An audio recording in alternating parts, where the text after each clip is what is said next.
Semoga semuanya kita dirahmati oleh Allah. Alhamdulillah,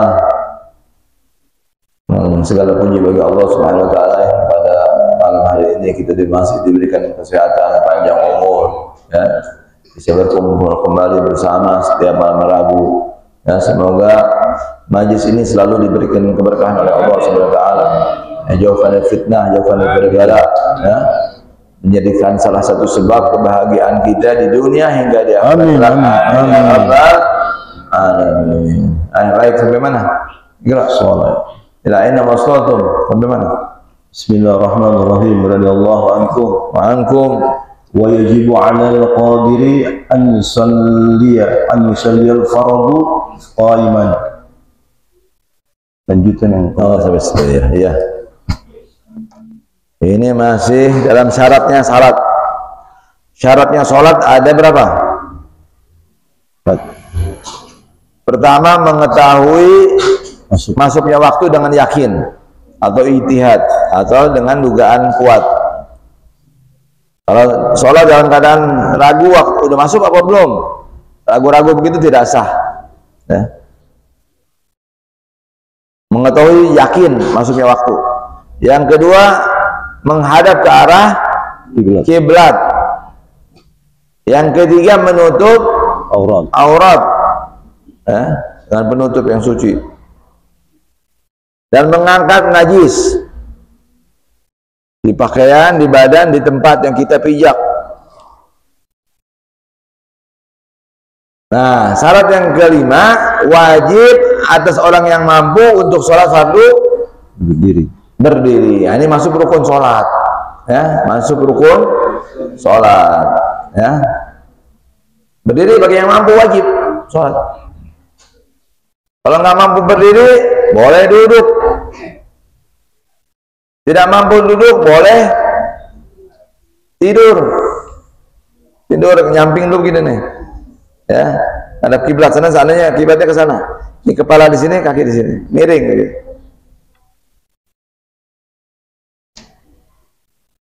Kalau mampu lagi menyamping, bagaimana?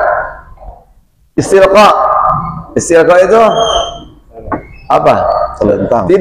Tidur kepalanya ke atas, kakinya di arah kiblat, badannya di timur, di belakang, di sini. Ini kiblat di sana nih, kepalanya gini, taruh bantal.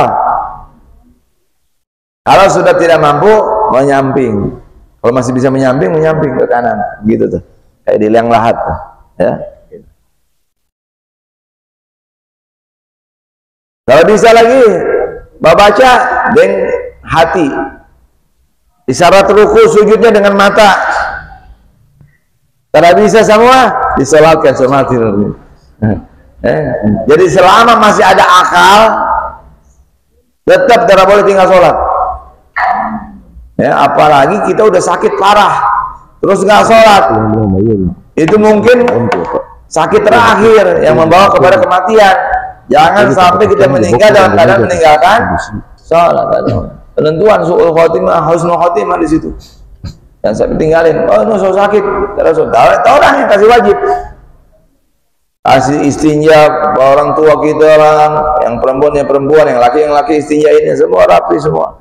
Udah istinja, kalau ada junub mandiin, kalau nggak punya junub berarti tinggal wudu, kasih wudu pada dia yang betul.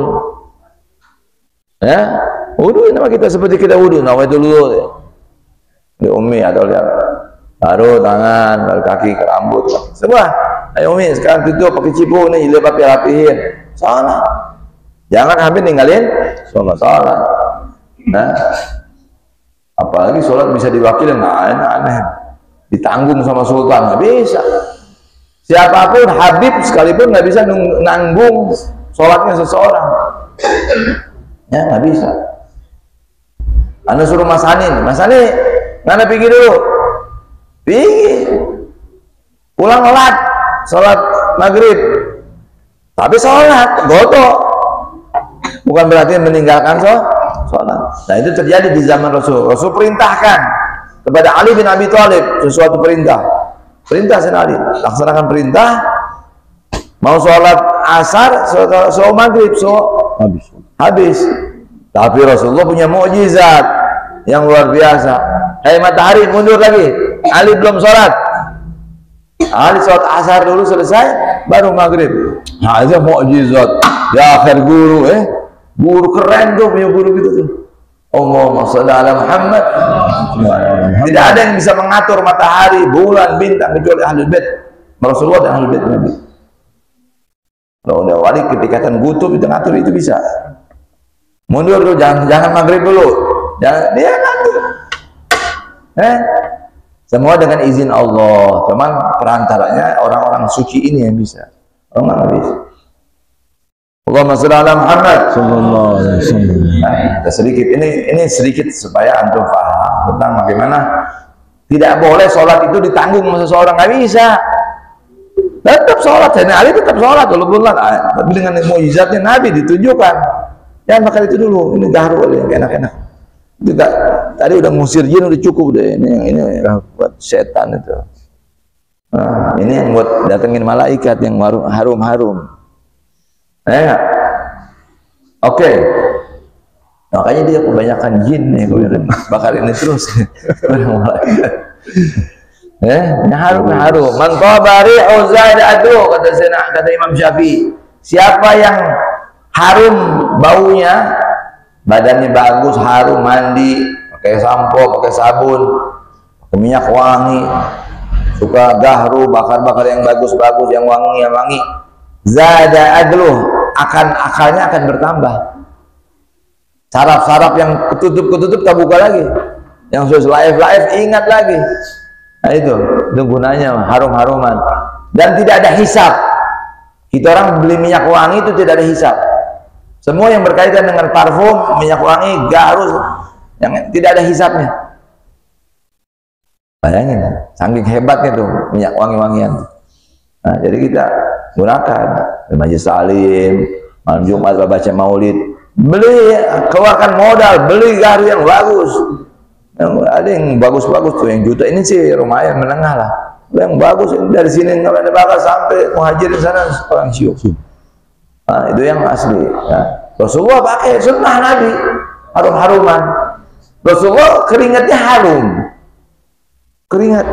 Ada satu sahabat mau nikah, dikasih hadiah sama Nabi, keringat, taruh di botol. Ini kita pakai hadiah. Rasulullah. Nanti karena pakai olongan kawin. Pas pengantin baru dipakai satu daerah tercium. Tapi tetap belum menggunakan minyak wangi, bakar garu. Syariat jalan lagi. Apalagi orang yang bau keringat begini, yang keringatnya bau, yang Rasul yang harum aja pakai bakar garu, apalagi yang orang ini busu-busu begini, enggak harus bakar. Jangan busu-busu jadi bodoh nanti. Setan-setan yang datang. Kalau gini malaikat, setan nggak suka harum-haruman, dia lari. Malaikat datang, begitu maksudnya. Semuanya sunnah Nabi. Jadi kembali kepada tadi, sholat jangan ditinggal, nggak boleh ditinggal. Siapapun masih ada akalnya, masih bisa berpikir, tidak boleh meninggalkan sholat.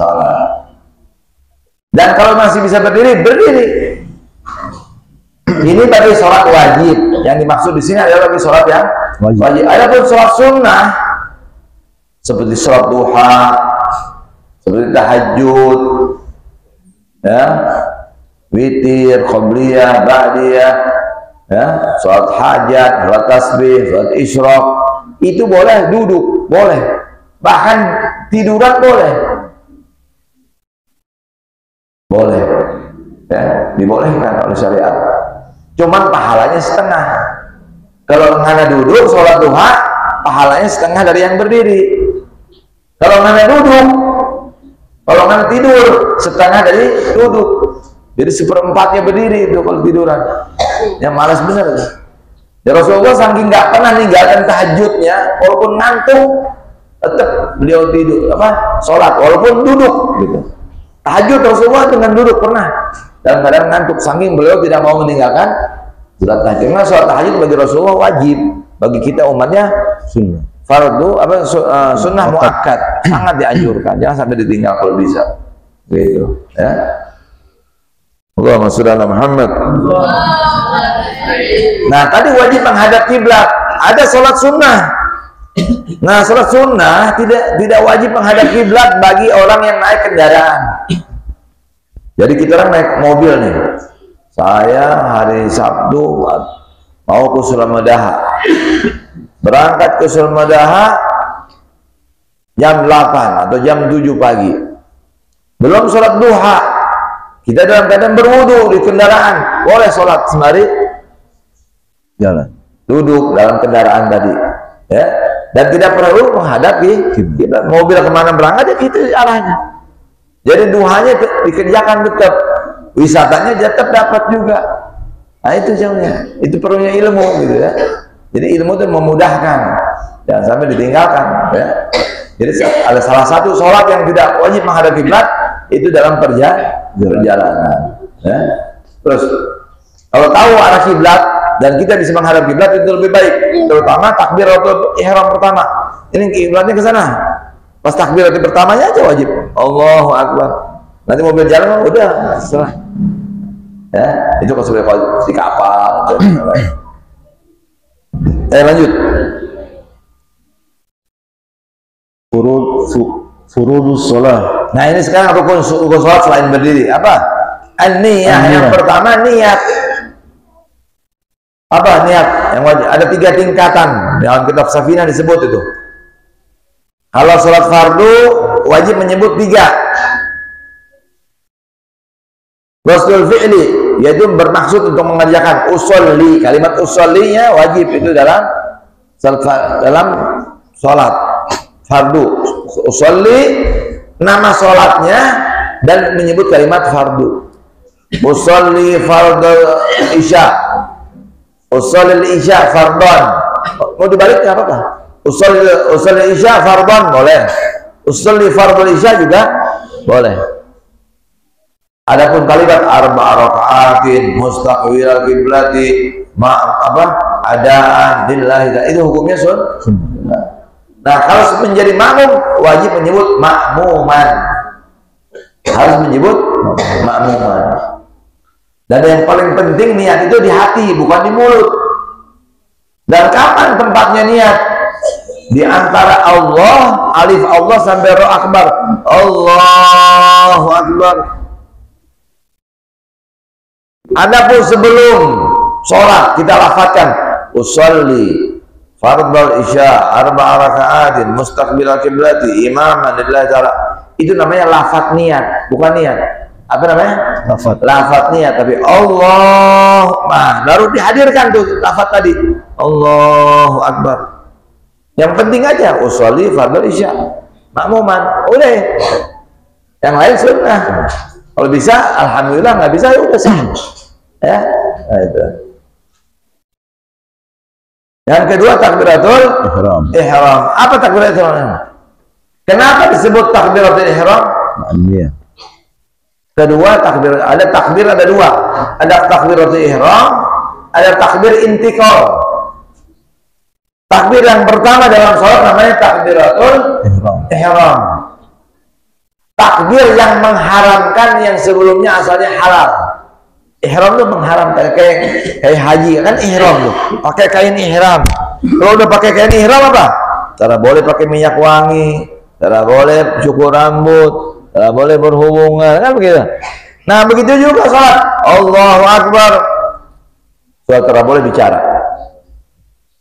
Sholat tidak boleh bergerak lebih dari 3 kali gerakan. Nah itu. Jadi nggak boleh bicara, nggak boleh. Yang asalnya halal, Allahu Akbar udah jadi haram. Makan halal, minum halal. Tapi kalau Allahu Akbar haram, tidak boleh. Ini waktunya sholat.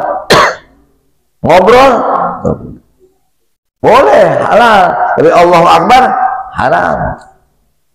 Bergerak begini-begini, oh boleh, tidak ada masalah, halal. Allah udah takbiratul ihram haram, batal kan habis sholat. Kalau nggak lakukan itu. Kenapa? Jadi disebut takbiratul ihram. Takbir pertama itu disebut takbiratul ihram. Kadang mengharamkan sesuatu yang asalnya halal. Terus dan 2 rukun ini nggak bisa dipisah. niat dan takbiratul ihram tidak bisa dipisahkan. Jadi dari Allahu Akbar boleh, ada pendapat ulama menambah nama Allah yang lain. Allahur Rahmanir Rahim Akbar boleh. Kalau sendiri aja, kalau jangan jadi imam, jadi bahlul, jadi fitnah. Ini kan gara-gara bodoh. Sesuatu dilakukan oleh orang benar, tidak halayak orang bodoh, jadi fitnah. Dulu di zaman Rasul ada namanya azan tahajud. Tengah malam jam 2, jam 3, jam 4 itu ada azan, namanya azan membangunkan sholat tahajud. Dibikin sama sekarang. Ini orang-orang bodoh, apa ini azan? Malam-malam belum subuh. Padahal sunnah Nabi, sunnah yang sudah mati. Nah, sebaiknya dihidupkan kembali dan disosialisasi kembali sama orang. Itu namanya azan tahajud.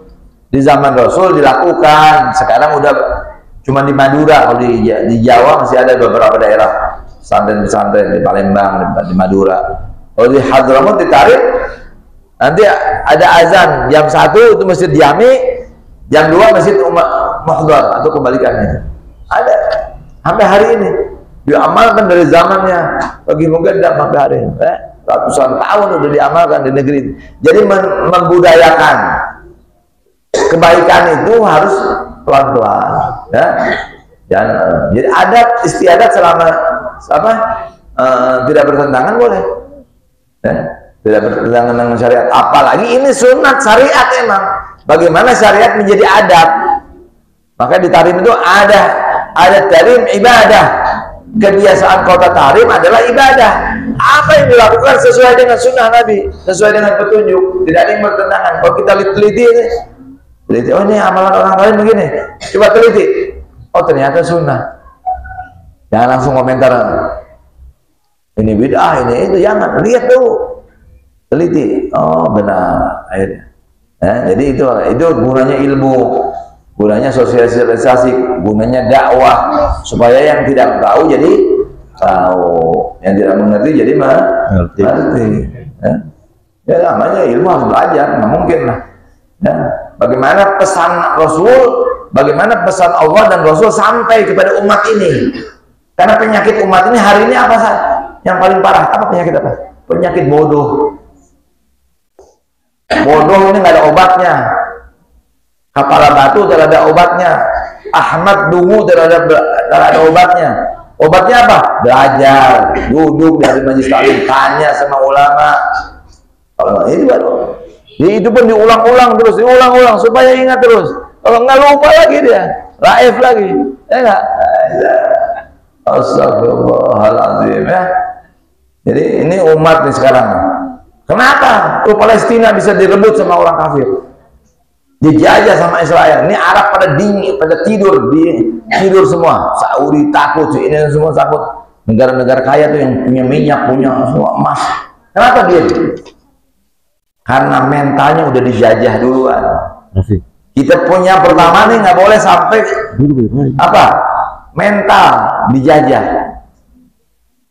Anak-anak kita yang gadis pakai jilbab, ajarin tutup aurat, dimulai dari ibunya, anak-anaknya rapi. Jangan handphone, belajar sama handphone, film Korea, ini itu, ini.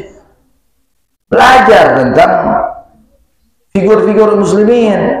Apa yang disukai oleh Siti Khadijah, apa yang disukai oleh Siti Fatimah, apa yang disukai oleh Siti Aisyah, itu ditiru. Nah kalau kita udah niru Rasulullah, niru keluarga Rasulullah, niru sahabat-sahabat Rasulullah, niru para alim ulama yang soleh-soleh, insya Allah merdeka, nggak bisa dijajah, nggak bisa direbut tanah kita. Kenapa? Karena kita udah ngikutin yang benar. Kita cuma KTP-nya doang Islam. Sholat enggak, kadang-kadang subuh kesiangan, jilbab nggak pakai, cuek, orang baca Quran nggak baca Quran, diam aja.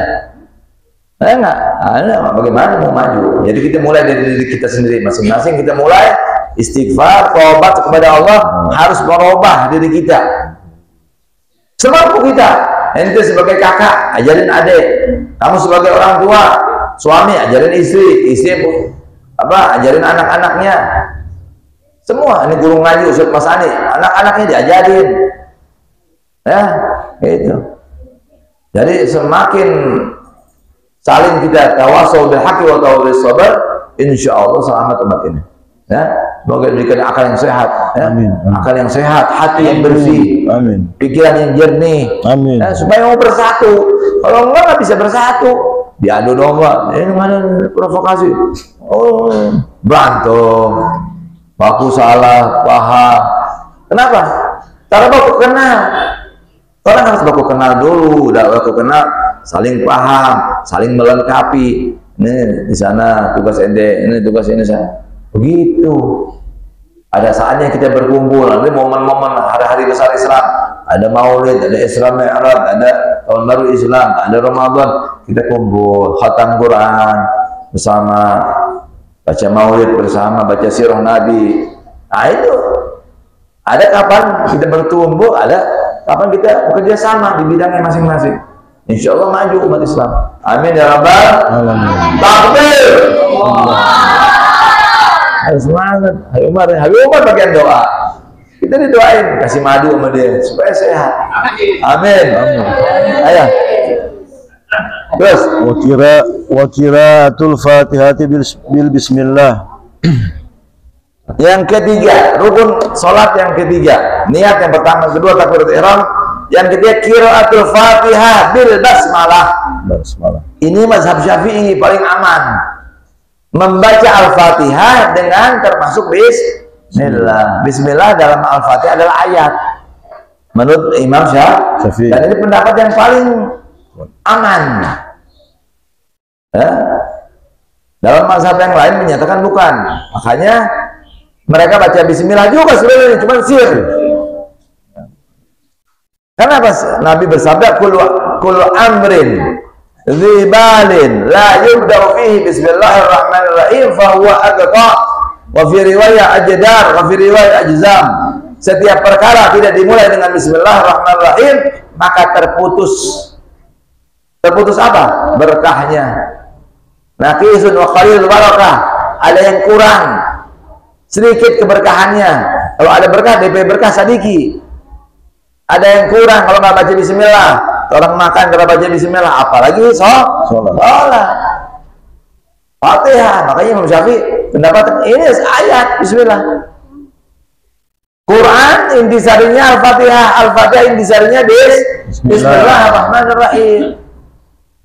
Kata Sayyidina Ali, ana nuqtatul ba', Bismillahirrahmanirrahim. Akulah titik Bismillahirrahmanirrahim. Allahumma shalli ala Muhammad radhiyallahu anhu alaihi salam karamallahu wajhah. Ali keren. Tidak ada satu manusia yang lebih mengerti sunnahnya Rasul melebihi Ali bin Abi Thalib. Ini Habib ngarang dari mana? Pernyataan Siti Aisyah.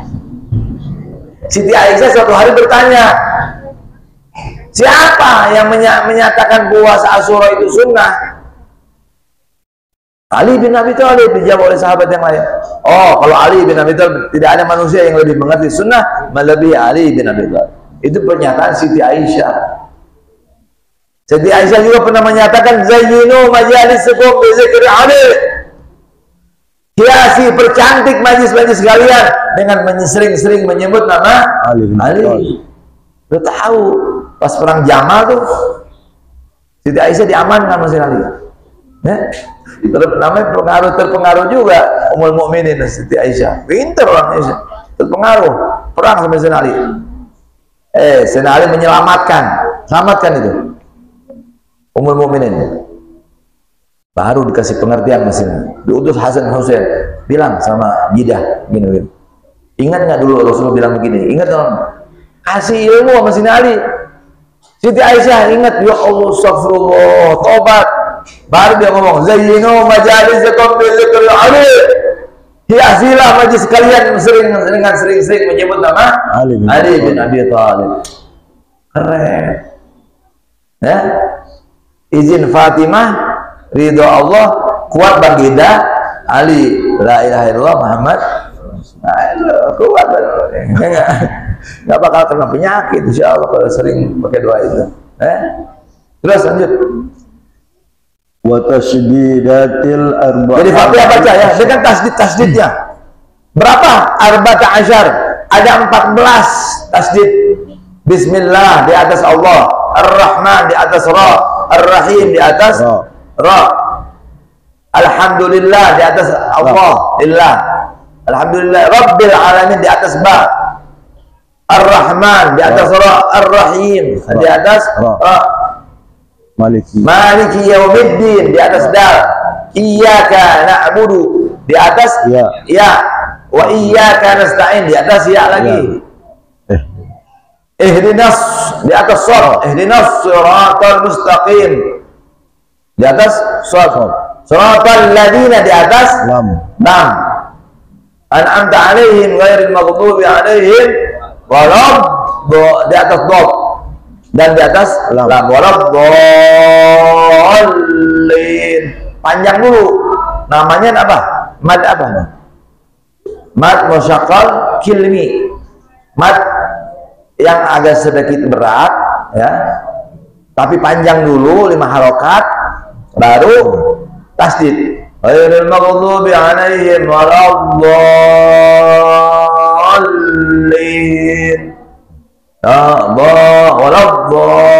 Waladdallin. Lam nih, lam lidah nempel dengan langit-langit. Nah, itu harus belajar tajwid itu. Ya, sisi lidah menyentuh gigi geraham. Ghairil maghdubi 'alaihim waladdallin. 14 pas ya. Kita udah dengar waladdallin imam, sebut amin. Sedangkan kita yang baca rabbighfirli wa liwalidayya. Amin. Gitu. Kalau sholat jahriyah seperti maghrib, isya, subuh yang diangkat suaranya, maka seorang imam disunahkan memberikan waktu, kesempatan untuk makmum membaca Al-Fatihah. Jadi ketika imam baca, makmum jangan baca, dengerin. Al-mustami kal qari. Orang yang dengar pahalanya sama dengan membaca. Nah, itu sunnahnya, ikutin sunnah Nabi. Dengerin bacaannya si imam. Udah walaupun kita jawab amin. Imam kasih kesempatan makmum untuk baca Al-Fatihah sembari dia membaca Rabbana ighfir lana wa li ikhwanina alladzina sabaquna bil iman wa la taj'al fi qulubina ghillan lil ladzina amanu Rabbana innaka ra'ufur rahim. Itu amalannya Habib Abdul Haddad, bisa dipakai jadi hujjah. Semua amalannya Habib Abdul Haddad bisa jadi hujjah, bisa jadi pegangan. Selesai baru baca surah Bismillahirrahmanirrahim. Qul huwallahu ahad. Ya, surat banyak selain Al-Fatihah. Boleh nggak Mas Ani? Kene baca Al-Baqarah. Boleh. Surat rakaat pertama Al-Baqarah. Rakaat kedua Al-Imran. Boleh nggak? Boleh. Kalau nggak sholat subuh baca itu nanti makmum sore hari. Karena selesai nanti udah terang matahari. Tapi boleh nggak? Boleh. Secara hukum boleh. Ya, kalau sudah jadi wali-wali bisa. Ya, enggak. Ya, ini Habib Abdul Haddad yang bagus, surat-surat pilihan. Ya, hari Jumat itu bisa Alif Lam Sajadah, Ali Insan, kalau bisa diamalkan itu. Itu sunnah Nabi dengan riwayat Rasulullah setiap hari Jumat. Ya, malam Jumat itu isyanya sholat Jumat. Rakaat pertama, rakaat kedua Al-Munafikun. Subuh Alif Lam Sajadah dan rakaat pertama, rakaat kedua Al-Insan. Amalkan walaupun satu kali seumur hidup. Ini dengan ini sunnah Nabi, amalkan walaupun satu kali. Habib Abdul Haddad hebatnya begitu. Ketika rambutnya dipanjangkan, dia bilang, Abah, ada Habib Hasan anaknya. Abah kok panjangin rambut sekarang? Dijawab sama Habib Abdul Haddad, telah sampai kepada aku riwayat bahwa Rasulullah rambutnya sebahu. Aku ingin meninggal dalam keadaan mengamalkan sunnah ini. Nah, itu bukan anak muda, gondrong-gondrongan itu gak ada gaya, itu bukan niat sunnah, itu niat gaya. Tapi kalau sepuh boleh.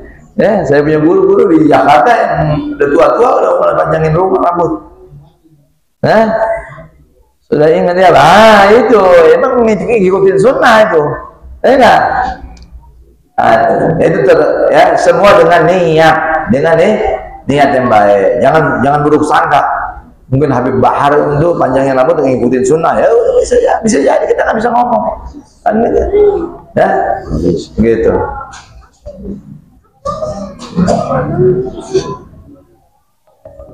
Terus wa ikhrajil dhadi min adh-dha'i wa laysa fi, mengeluarkan huruf dha daripada dha, karena dalam surat Al-Fatihah tidak ada dha, bukan wala dhalin, enggak ada wala maghdub maghdubi ghairil maghdubi alaihim waladdallin. Huruf yang paling susah huruf dot. Huruf dot itu sebenarnya tidak ada udara keluar yang asli. Kalau masih ada udara berarti belum fasih betul. Karena saya nyatakan ana afsah fi nutqi anid dot wa ba'di ali. Aku adalah manusia yang paling fasih mengucapkan huruf dot, setelah itu ali. Tetap ali yang kedua. Nah, kita latihan. Kita kan nggak terlahir fasih, ada yang bakatnya fasih emang, ya nggak?